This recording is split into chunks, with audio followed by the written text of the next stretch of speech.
Welcome to the Numbering the Days channel and our series on what happened this week in Scripture through time on Elohim's creation calendar. This is week 5, and I am Sierra and will be doing the introduction. My husband will be going over all this week's events in details in a moment. He has prepared extra information for you this week. If you are new to our channel, please do check our post tab and be sure to review our channel code of conduct to understand how we monitor our comments on videos. As always, you can download this PDF that he'll be showing you from our website to use for your personal or fellowship studies, and go into all the readings as you may desire. The links for both of these are in the video description. There is a very special funny bonus at the end of this video, and we hope you stick around until the end to see it. You don't want to miss it. So here's Joshua.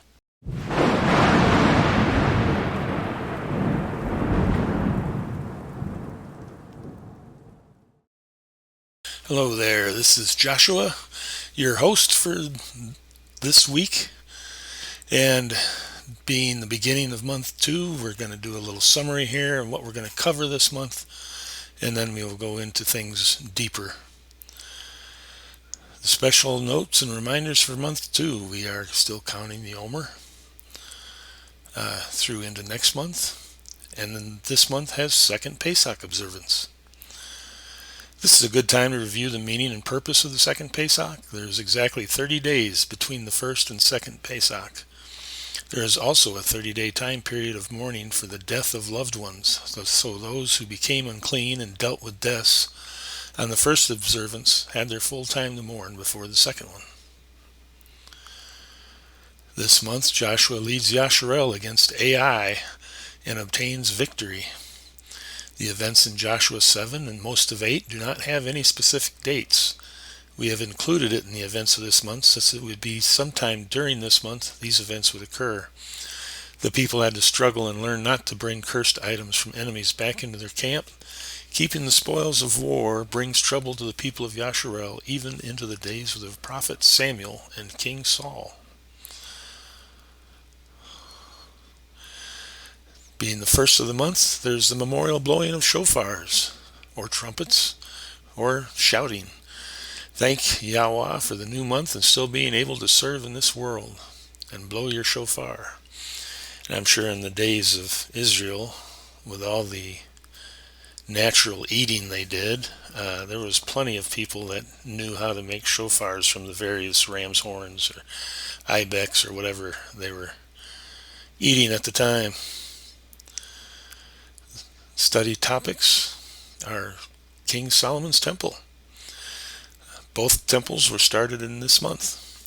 We all have wanted to research the where of King Solomon's temple. Archaeologist Israel Finkelstein writes that the exact location of the temple is unknown. It is believed to have been situated upon the hill that forms the site of the second temple and present-day Temple Mount, where the Dome of the Rock is situated. We have included his video for you to consider. According to Scripture, Solomon's temple was built on Mount Moriah in Jerusalem, where an angel of Elohim had appeared to David. The site was originally a threshing floor David had purchased from Araunah the Jebusite. We've also included a link to a NotStream channel and their presentation on King Solomon's temple, which is a deep dive into Scripture. While we personally may not agree with everything this channel states, we have gleaned much and feel it is good for those mature on the path to watch. Some of the points he makes in his video influence day 2 of this month. Be sure to study the material we put there as well.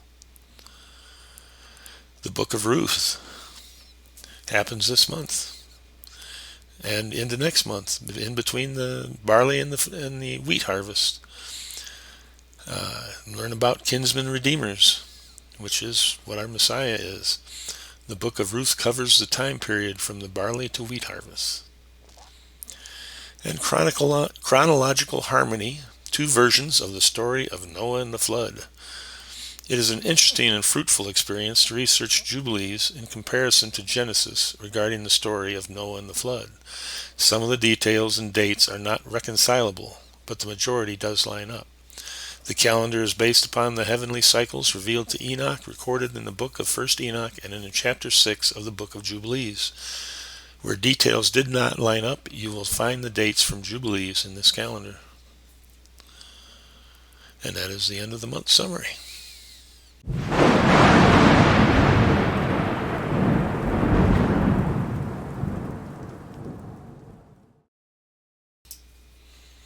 Okay, now we are going to go through week 5 in scriptural time. It's the 29th day of the year, the 5th week, the 4th day of the week. 129, we are in day 4 of counting the Omer. And on 130, we're in day 5. On the first of the month, Noah begins to load the ark each day. This is 1308 Anno Mundi, I think is what that stands for. So that started on the first day of the second month. Also, the census of the people is taken without the Levites when they are in the Exodus. Also this day, the second temple rebuilding started by Zerubbabel and Remnant, and we're going to do a little deeper dive into this. There's information here. Zechariah 4:9.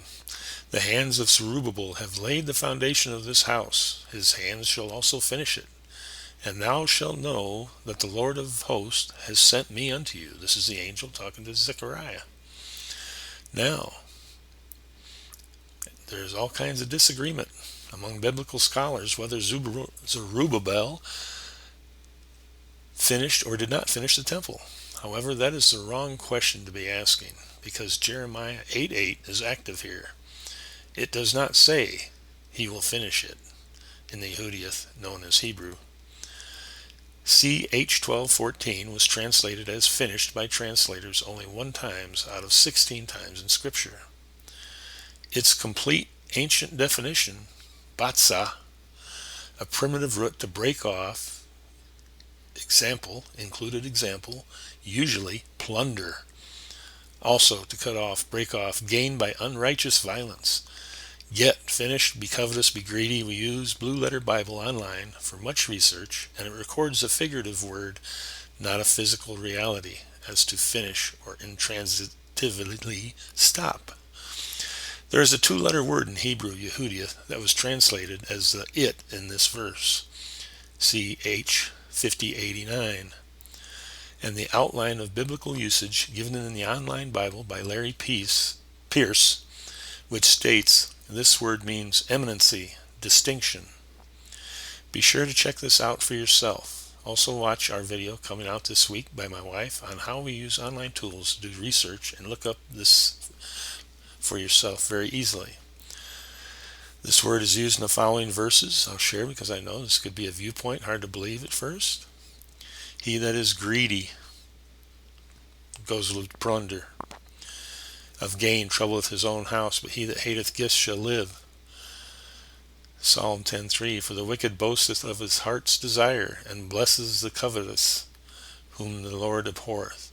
The covetous, greedy, plunder. This then matches the prophecy in the Enoch animal story, located in the R.H. Charles version in chapter 89, 72, 74. In the F. Sefer version, it is chapter 89, 81, 83. So I would read this verse, the hands of Zerubbabel have laid the foundation of this house, and his hands shall also plunder the eminence, and thou shalt know that Yahuwah of hosts have sent me unto you. Plunder the eminence, or distinction. Now, in the animal story it says, And forthwith I saw how the shepherds pastured for 12 hours, and behold, 3 of those sheep turned back, and came and entered, and began to build up all that had fallen down of that house. But the wild boars tried to hinder them, but they were not able. And they began to build as before, and they reared up that tower, and it was named the high tower. And they began again to place a table before the tower. But all the bread on it was polluted, and not pure. And as touching all this, the eyes of those sheep were blinded, so that they saw not. and the eyes of the shepherds likewise. And they delivered them in large numbers to their shepherds for destruction, and they trampled the sheep with their feet and devoured them. Now realize what this is saying, where it says, and as touching all this, meaning the bread on it was polluted and not pure. The scripture has been changed. And they now have contaminated doctrine. Their souls are being lost. Okay? This is why we must strive for the truth in scripture.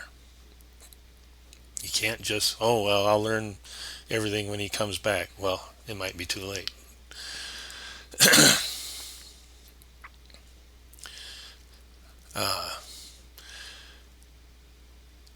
The next day, counting the Omer, day 7.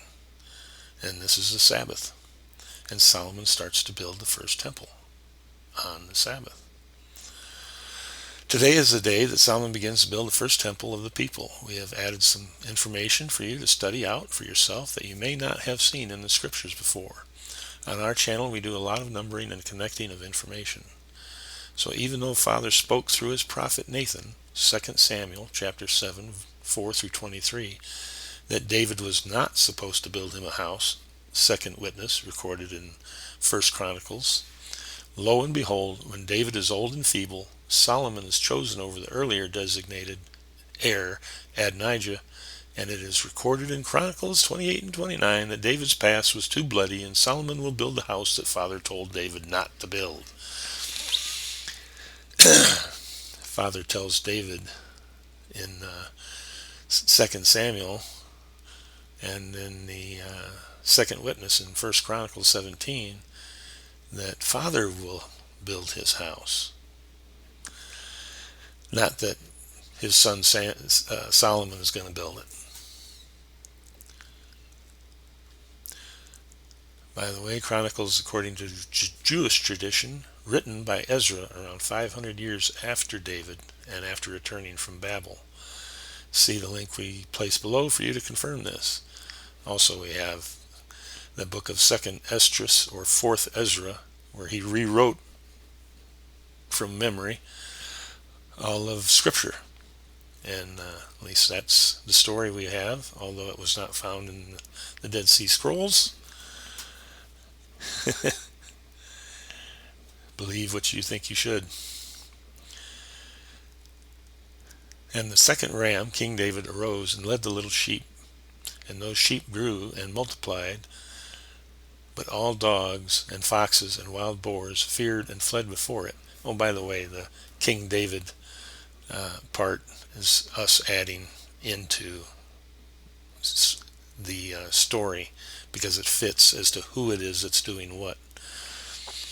And before it, and the ram butted and killed the wild beasts, and those wild beasts had no longer any power among the sheep, and robbed them no more of aught.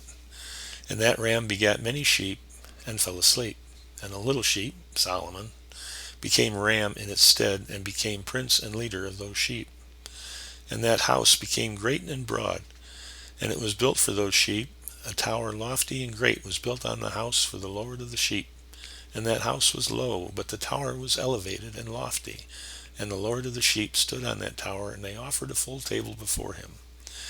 Now I am going to throw in a little head scratcher for you.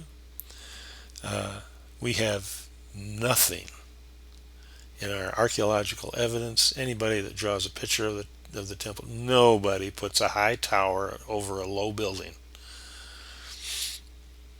You might come to find out that the tower is referring to something else, such as the tower is not referring to a 3-mile high tower with the Tower of Babel. But that's another story. Another study, another story. Okay, so someday we will do a deep dive video into the events surrounding the transition from David to Solomon. Be sure to watch the video from David Not Sorry on the Kingdom of Solomon in the link below. Keep in your mind there is a tabernacle design that Moses received on Mount Sinai, and then there is the design of the temple Solomon built. We believe they are not the same design. And as for how Father felt about his tabernacle, let's read Jeremiah 10:18-20 about a prophecy of the nation's upcoming destruction by Babel, we see, "For thus saith Yahuwah, Behold, I will sling out the inhabitants of the land at this once, and will distress them, that they may find it so. Woe is me, for my hurt, my wound is grievous, but I said, Truly this is a grief, and I must bear it. My tabernacle is spoiled, and all my cords are broken. My children are gone forth of me, and they are not. There is none to stretch forth my tent any more, and to set up my curtains." Obviously, to us, this passage in Jeremiah sounds like Yahuwah is lamenting the loss of the tent tabernacle, not the stone temple. This goes right along with what the prophet Nathan told David from Yahuwah in 2 Samuel chapter 7, 4 through 23. And while we are talking about the tabernacle, in the Enoch animal story, after the return of the Messiah, the old tent is dragged out of its hiding place and set up in the south of the land, and a new one is set up in its original circular spot. Shiloh? This circular spot is specified in the S. Sefer, but not in the Charles version. Stephen Pidgeon and his team had manuscripts from the Dead Sea Scrolls available to them that Charles did not, and this may explain the difference. This is the R.H. Charles version. "And I stood up to see till they folded up that old house, and carried off all the pillars, and all the beams and ornaments of the house were at the same time folded up with it.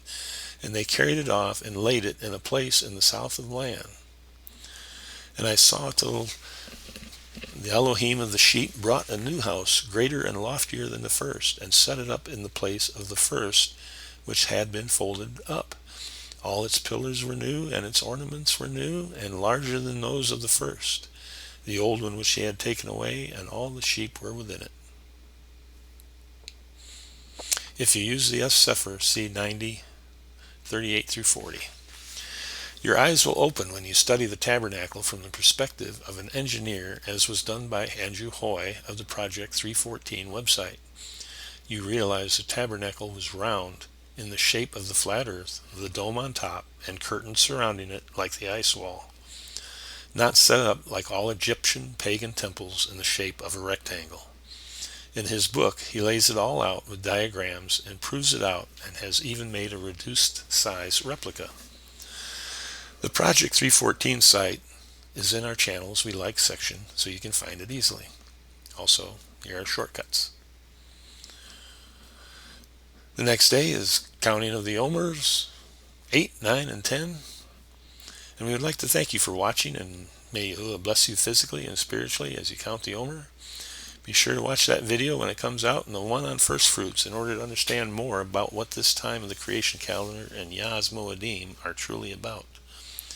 Now, for the special bonus my wife promised you. Shalom.